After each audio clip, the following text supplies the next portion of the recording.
Hello, it's Alessandra here. Welcome back, and I apologize because I've actually skipped a day, but there were forces beyond my control that kept me away. So here I am today, and we're going to tackle another reading.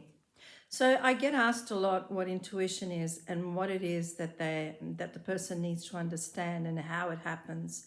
It's a personal journey, it's a journey within, but every one of us will get those knowingness that and those messages that come out of the blue. Someone presents you with the information you are looking for.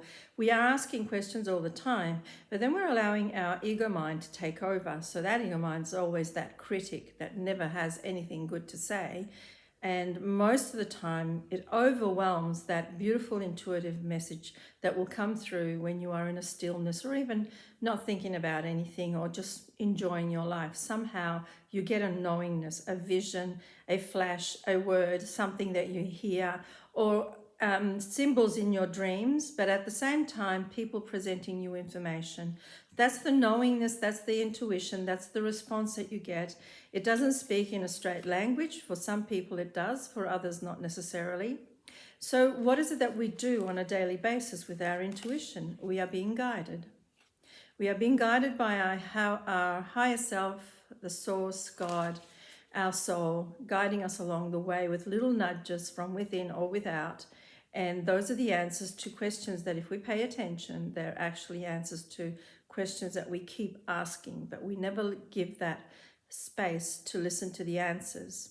Now today on that flow, I'm going to allow the reading to take that intuitive energy and bring it to fruition in the reading. So I'm going to use today the John Holland cards. I have a sympathy for them this week.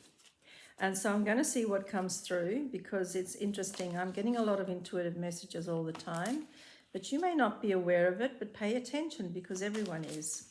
So let's see what card comes up, and I will decide whether it's just one card or more.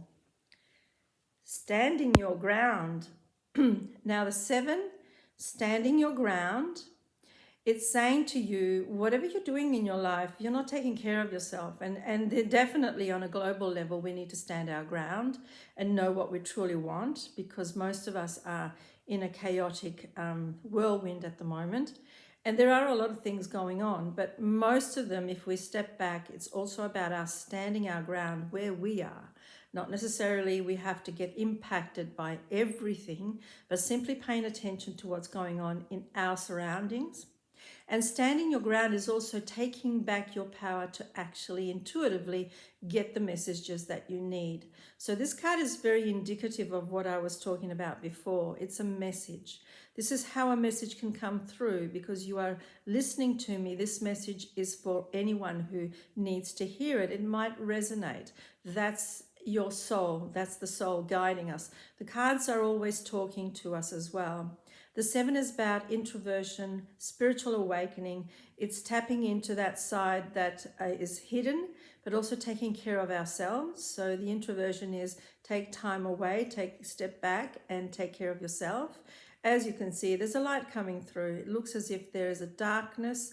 There's a sun that's obscured. It's like an eclipse, but it's not, because it's definitely showing light and it's coming through very clearly. So stand your ground, and that light that you see here will become stronger and stronger, and it will become a beautiful sun shining in your life and in the life of everyone else, because that's what we're aiming at as a global community.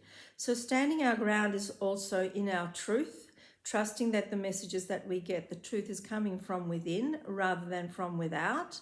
And most of the time, the messages on the outside will match something that we're looking for, but we can't find the answers. But tap into that energy, and meditation would be a good place to go, or silencing the mind, or prayer.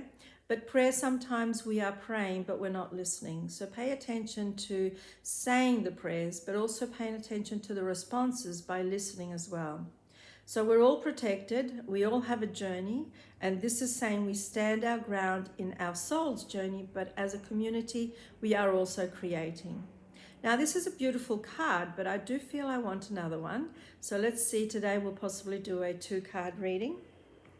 Let me pick another card again, and just shuffle them for a minute, and then just pick another one. standing our ground in our truth. Rest and rejuvenate. That's very interesting. Sometimes this card also brings about the acknowledgement, the awareness that by not standing our ground, we have depleted our energy. And that can be true on all areas of life and in any situation, whether it's individual or globally. Truly, right now, we do need to rest and rejuvenate. So it's moving forward. I'm saying right now, in this moment, this is what we are required to do. There will come a moment, and not far away, I'm feeling very imminent, when then we will need to rest and rejuvenate. Okay, it's the 4 is the Emperor number. I look at the numbers as the power behind them. So the Emperor, after war, after a conflict or anything that's happening, and he needs to take a rest. So he goes into nature or wherever it is that may feel comfortable for you. Just take that time to rest and rejuvenate, even if it's today. If you feel that today you need to do this, well, then that's what you are called to do, because your energy will be then required the day after, a moment after, to stand your ground with everyone else. So here is what you are invited to do, and we're all invited to do today, is to look at how we can stand our ground in our reality, make things work in a way that it's equality for everyone, but at the same time you are taken care of and everybody else is, and you stand your ground in respect of your truth and your power. And then it's time to rest and take in and integrate all that is going on. But the Emperor usually rests and rejuvenates so it can actually then walk into a better outcome and create a better situation. He never goes backwards. He always goes forward.